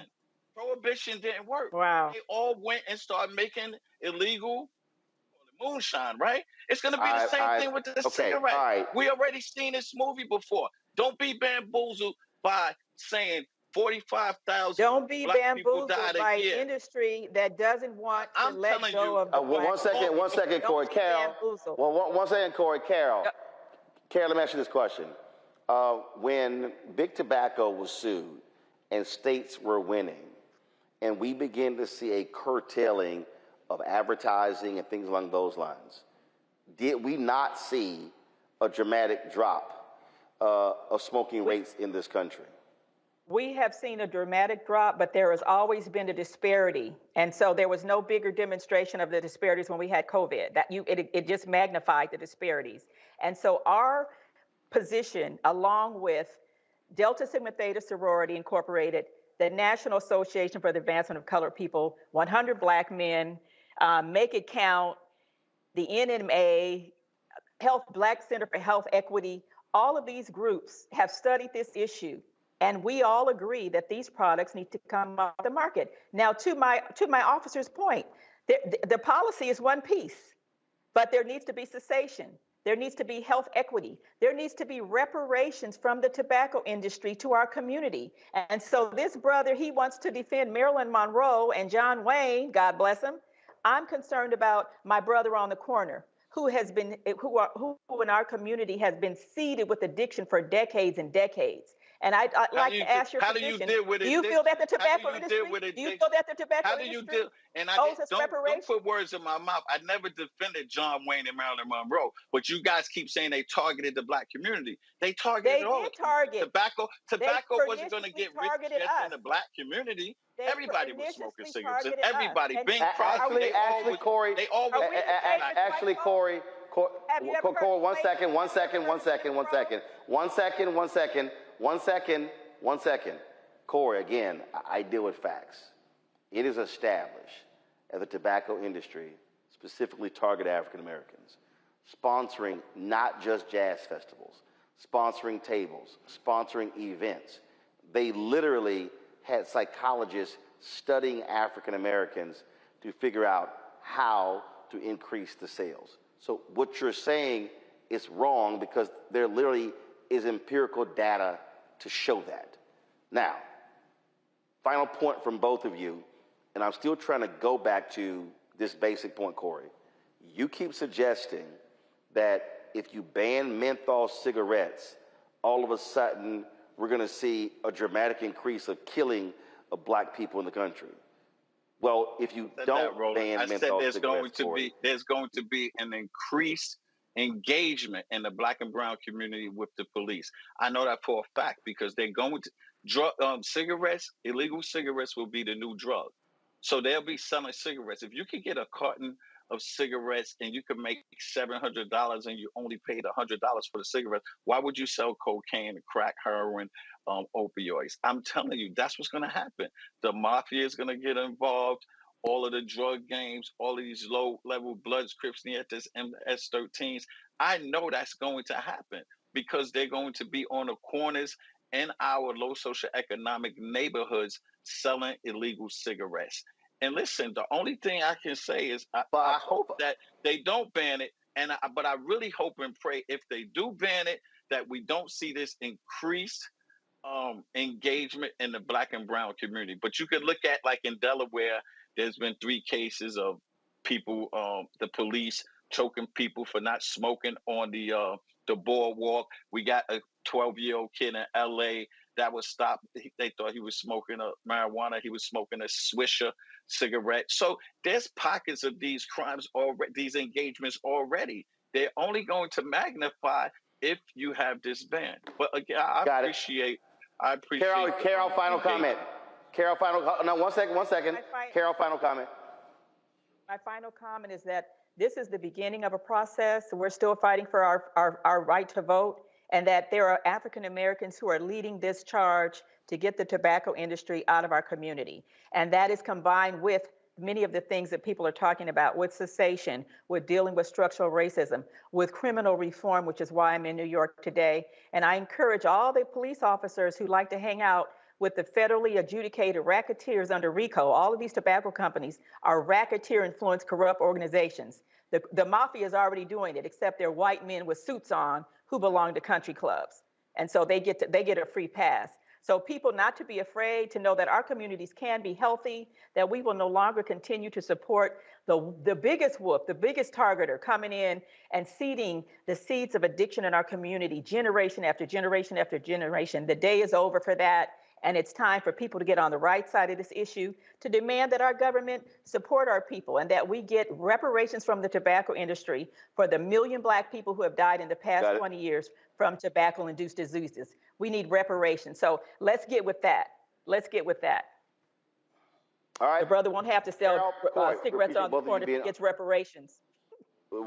I got you. We're out of time. I appreciate both of you joining us on today's show. Thank you so very much. We come back. I'm going to chat with my panel. We'll also talk about World AIDS Day as well. You're watching Roland Martin Unfiltered on the Black Star Network.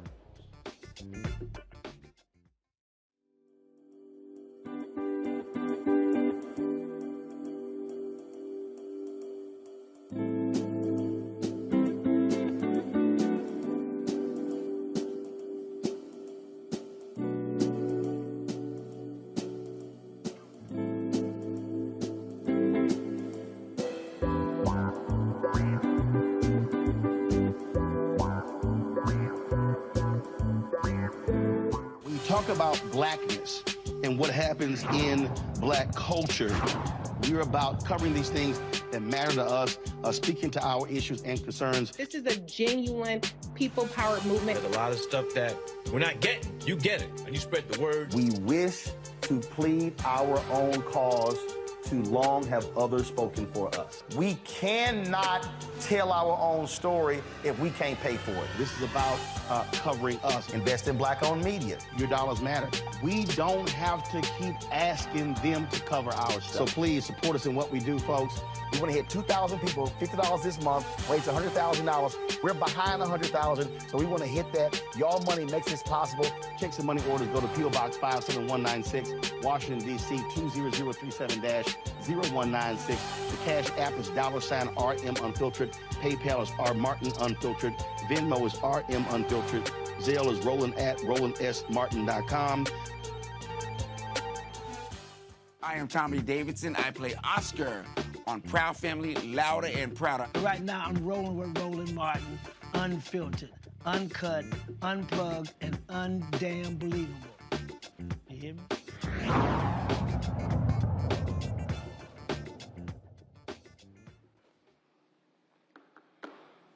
All right, folks, welcome back to Roland Martin Unfiltered. Let me bring in Kelly and Michael. Kelly, first off, what do you make of the comments that Corey was making there, that by banning menthol cigarettes, somehow that's going to lead to this dramatic increase with law enforcement? I think he was trying to make a point that is valid, but he was going about it the wrong way by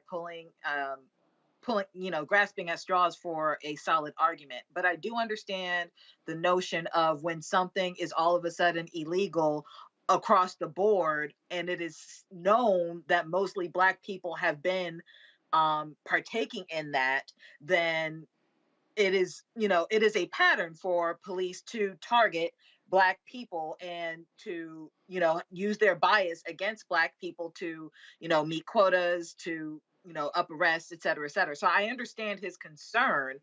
Be that as it may, that doesn't mean that the cigarettes should be on the market, because they are deadly and there is no benefit to them being on market.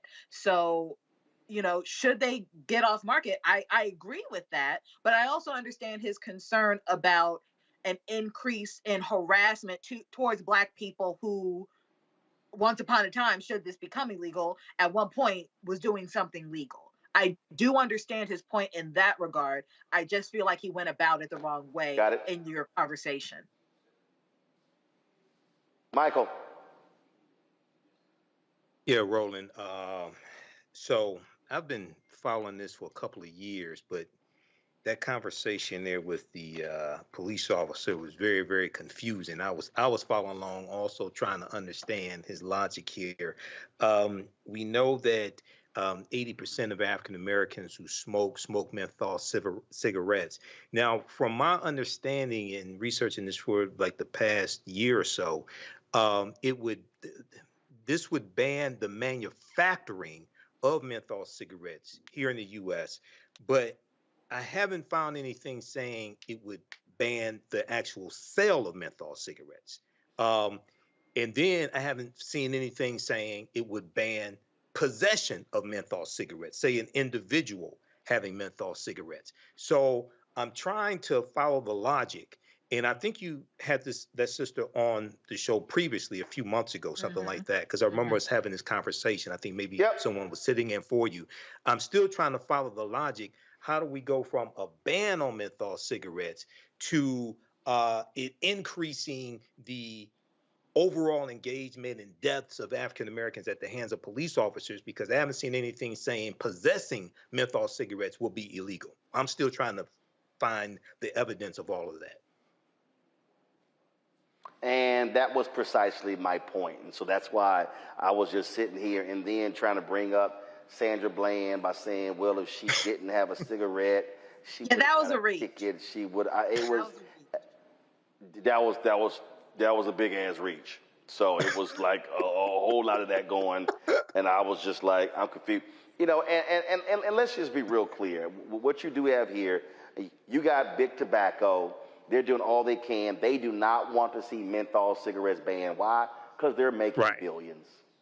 Mm-hmm. They're making billions. And you know what's happening? We know for a fact African Americans and how they are used to target African Americans. And I got no problem to say, you know, look, we're with the coalition, Tobacco Free Kids. We understand what's going on. I despise cigarette smoke. And the bottom line is this here. It's killing our people. It's killing our people. Right. And if we want to say Black Lives Matter, well, then we damn sure better be talking about it when it comes to those who are dying as a result of cigarettes. So I am flat out in support of the FDA banning menthol cigarettes. All right, folks, hold on one second. We'll go to a break. We're going to come back and talk about World AIDS Day. Also, Jussie Smollett headed back to prison. We'll tell you what's up with that as well. You're watching Roland Martin Unfiltered, live from St. Croix, right here on the Black Star Network. On the next Get Wealthy with me, Deborah Owens, have you ever had $1 million idea and wondered how to bring it to life? Well, it's all about turning problems into opportunities. On our next Get Wealthy, you'll learn of a woman who identified the overload bag syndrome, and now she's taking that money to the bank through global sales in major department stores. And I was just struggling with 2 or 3 bags on the train. And I looked around on the train and I said, you know what? There are a lot of women that are carrying two or 3 bags. That's right here on Get Wealthy, only on Black Star Network. Next on the Black Table with me, Greg Carr. There's a lot of talk about the inevitability of another civil war in this country. But on our next show, we'll talk to a noted author and scholar who says we're actually in the middle of one right now. In fact, Steve Phillips says the first one that started back in 1861, well, it never ended. People carrying the Confederate flag, wearing sweatshirts saying MAGA Civil War, January 6, 2021, stormed the U.S. Capitol, hunted down the country's elected officials, built a gallows for the Vice President of the United States, and to block the peaceful transfer of power within this country. On the next Black Table, here on the Black Star Network.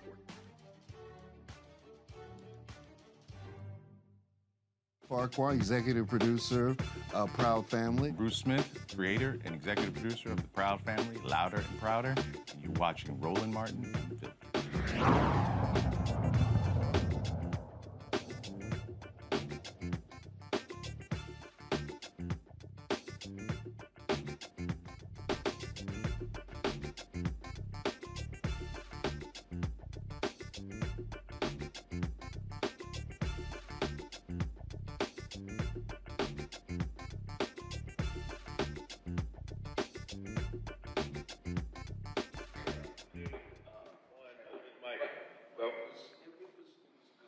All right, folks, welcome back to Roland Martin Unfiltered right here on the Black Star Network. Today is World AIDS Day, and it doesn't get the attention that it used to. The reality is it still is a significant problem in this country, also in the world, and it still impacts African Americans in a huge way.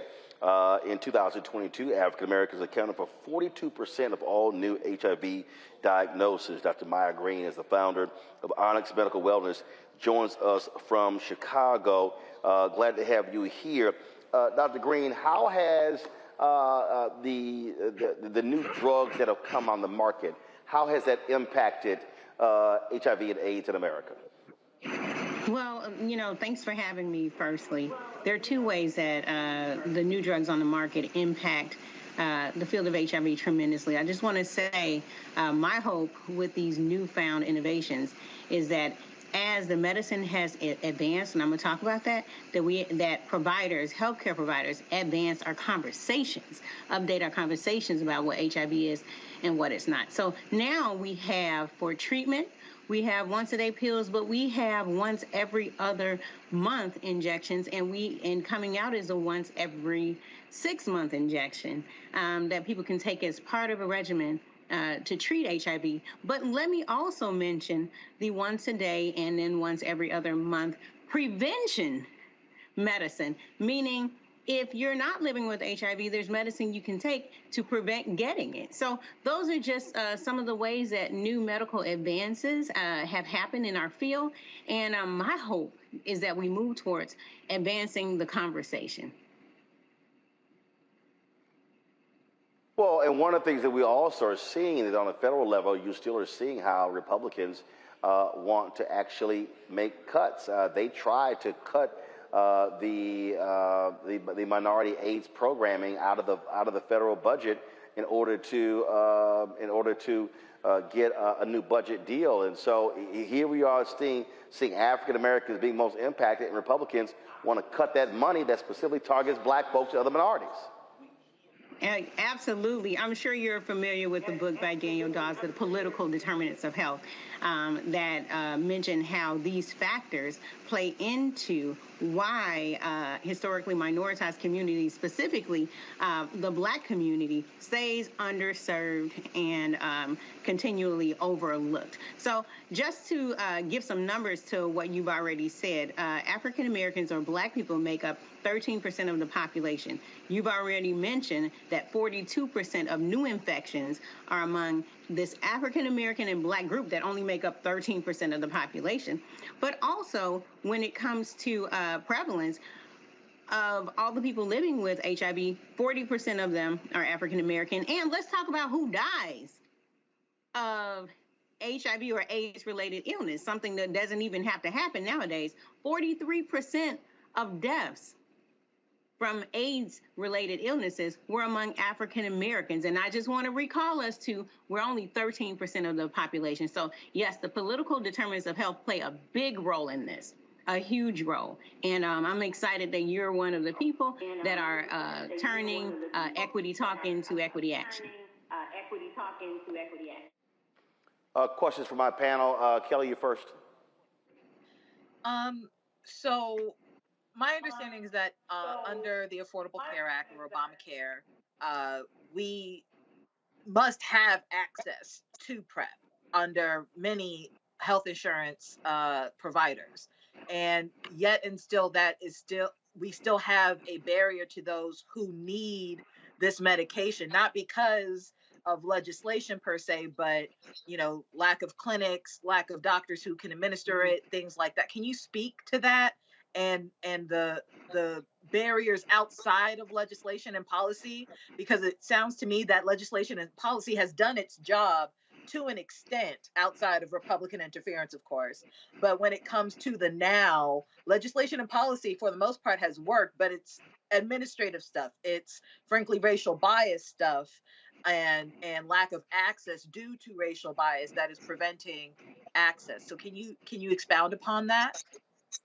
Yeah, the barriers, thank you for saying that. The barriers are on all levels, inter-community, interpersonal, community-wide, and federal, Thank you for mentioning PrEP, because, it pushes me to mention of all, when we look at who can benefit from PrEP, only 8% of Black Americans or African Americans that can benefit from PrEP are on it. When you look at overall population, 23% of people who can benefit from PrEP are on it. So there's another disparity. So you mentioned some of the things that I want to talk about, which is healthcare provider access, right? Those actually go into political determinants of health, but it go into stigma too.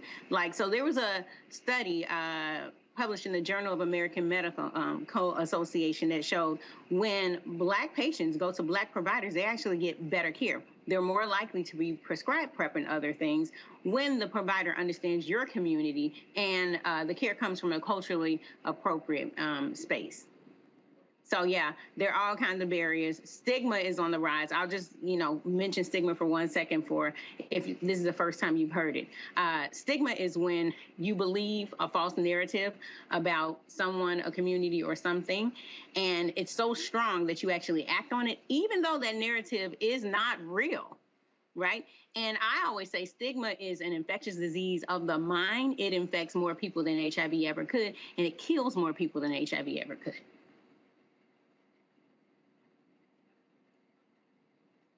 Michael. All right, Dr. Green. Kelly kind of gave a segue to my question. When I see commercials on TV for PrEP, and sometimes in the commercial, they may have African American men who may be portrayed as being bisexual or part of the LGBT community. In trying to protect the entirety, the whole of the African American community from HIV, how does that perceived stigma that you talked about, maybe it being associated with gay Black men or something like this, how does that cause a barrier in trying to protect the entirety of the African American community from HIV? Thank you for saying that. Y'all are getting into it tonight. The barriers are in the box, right? And so HIV stands for human immunodeficiency virus. It's a virus that attacks the immune system of humans. HIV is not looking for a sexual orientation. We're looking for a sexual orientation. HIV is not looking for a lived experience. That's us. We built these boxes that have now closed us in. In fact, most African American women that get HIV get it from their heterosexual partners. So now, because the healthcare industry has put HIV in a box, people feel like they have to fit in the box, the imaginary box that we created, before they get screened. And the national screening guideline is we start screening at 13. So, I posted something early on my IG. Blow up the box, y'all. Blow the box up, because the box is not helping us at all. If you have an immune system, you should get screened. Just like if you have breasts, you get screened. If you have a cervix, you get screened. If you have a prostate, you get screened. You have an immune system, get screened for HIV. Know your status and protect our community. All right, thank you. All right, then, Doc, we certainly appreciate you joining us. Dr. Green, thank you so very much. And keep up the good work. Thank you for having me. Protect your tribe, y'all. Bye. All right, folks, when we come back, we're going to take a quick break and come back to tell you what's happening with Jussie Smollett. Not good news in his case. That's next on Roland Martin Unfiltered on the Black Star Network. Hi, I'm Dr. Jackie Hood Martin, and I have a question for you. Ever feel as if your life is teetering and the weight and pressure of the world is consistently on your shoulders? Well, let me tell you, living a balanced life isn't easy. Join me each Tuesday on Black Star Network for A Balanced Life with Dr. Jackie.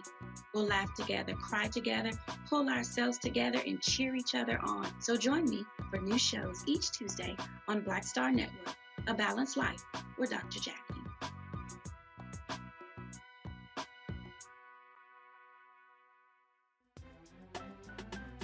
I'm Faraji Muhammad, live from LA. And this is The Culture. The Culture is a two-way conversation. You and me. We talk about the stories, politics, the good, the bad, and the downright ugly. So join our community every day at 3 p.m. Eastern and let your voice be heard. Hey, we're all in this together, so let's talk about it and see what kind of trouble we can get into. It's The Culture, weekdays at 3, only on the Black Star Network.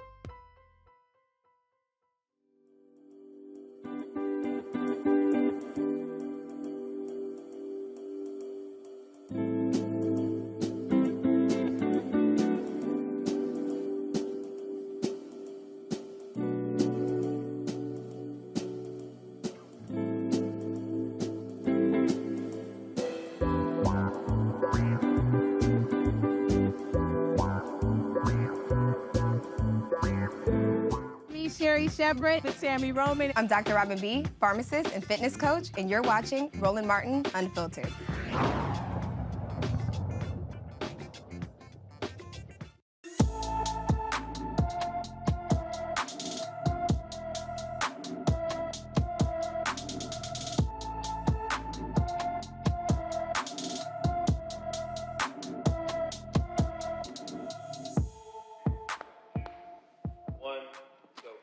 Josiah Vanover has been missing from Cranston, Rhode Island since November 3rd. The 16-year-old stands 4 feet 5 inches tall, weighs 110 pounds, with brown hair and brown eyes. Anyone with information about Josiah Vanover should call the Smithfield, Rhode Island Police Department at 401-231-2500, 401-231-2500. Folks, in Georgia, Fulton County Superior Court Judge Scott McAfee heard a series of motions from attorneys for Donald Trump and several of his co-defendants, including a motion to throw out the charges in the Georgia 2020 election case. Defense attorneys tried to poke holes in the case of DA Fonnie Willis. First of all, again, trying to keep these folks from being able to prosecute them. The hearing comes as prosecutors push for an August 2024 trial start date for Trump and the remaining 14 co-defendants.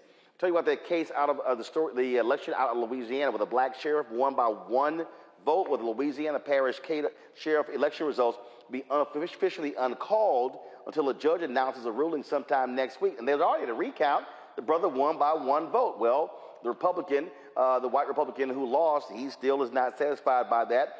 He thinks that he beat Democrat Henry Whitehorn in the November 18th runoff. Nicholson challenged the election results, alleging a number of voting irregularities.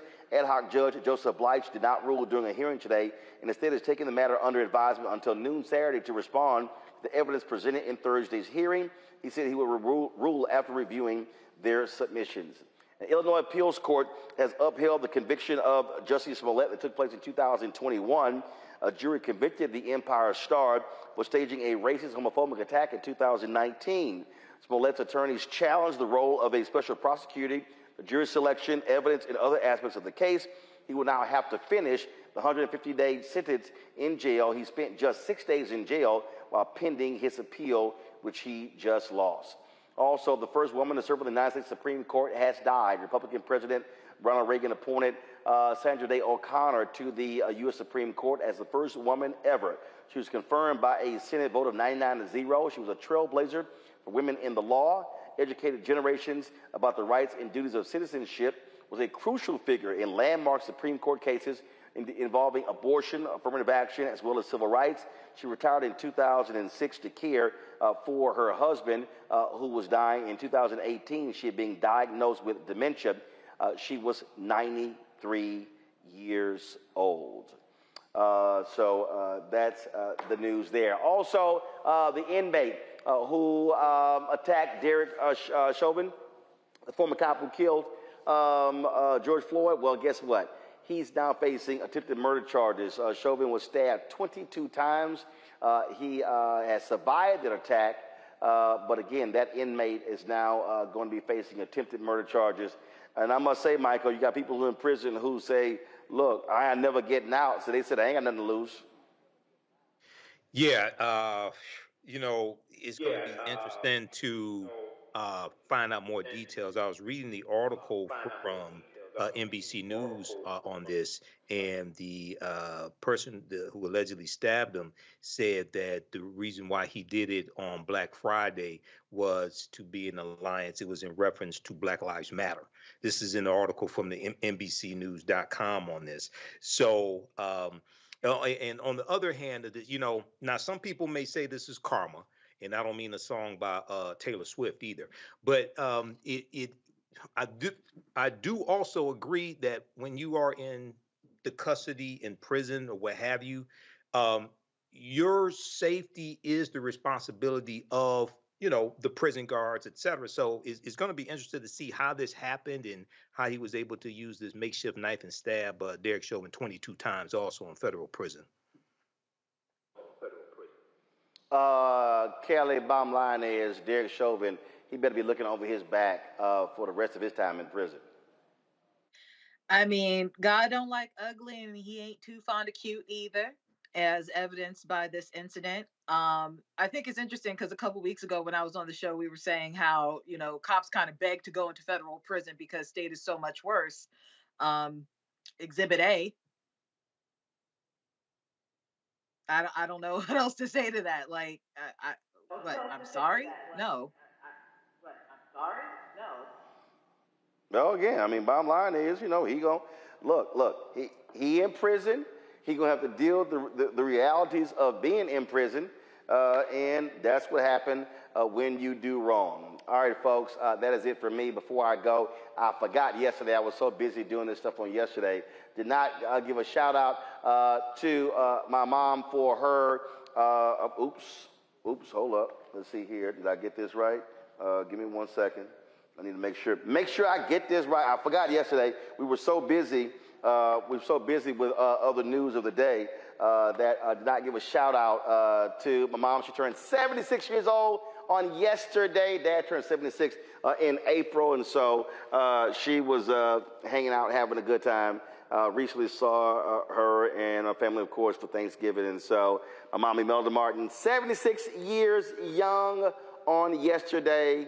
Yeah, she's Sagittarius, but she birthed Scorpio, so that's the most important thing. So they all right, but we'll tolerate Sagittarius. All right, Mama, happy birthday. Y'all know she sent me a text last night. You ain't giving a birthday shout out. And I was like, the iPad died. So we got it straight today. All right, folks, that is it for me from St. Croix. I've got meetings this weekend. Looking forward to that. A lot of stuff going on. Can't wait to chat with the folks here.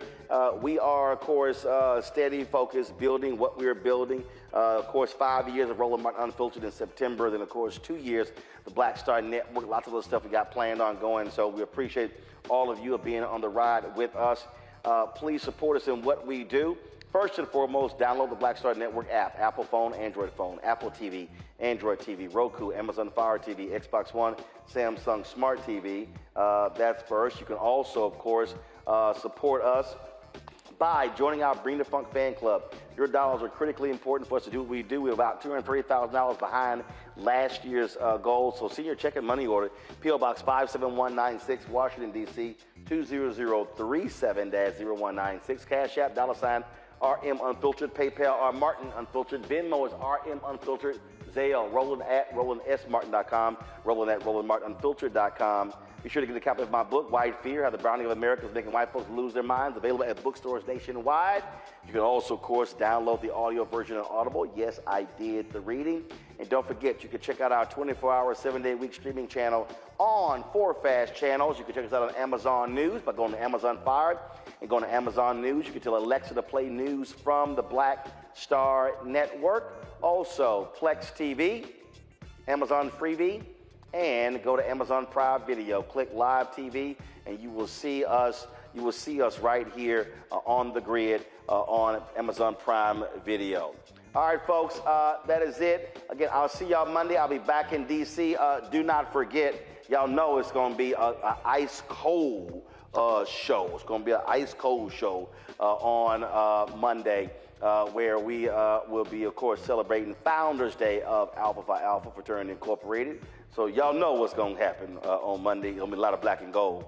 And so look forward to that. And then I will be in LA on Wednesday for the world premiere of The Color Purple. That's right. Got a couple of invites, and so look forward to being out there with Oprah Winfrey and the cast of The Color Purple. Folks, y'all have a fabulous, fabulous weekend. I'll see you on Monday. Holla!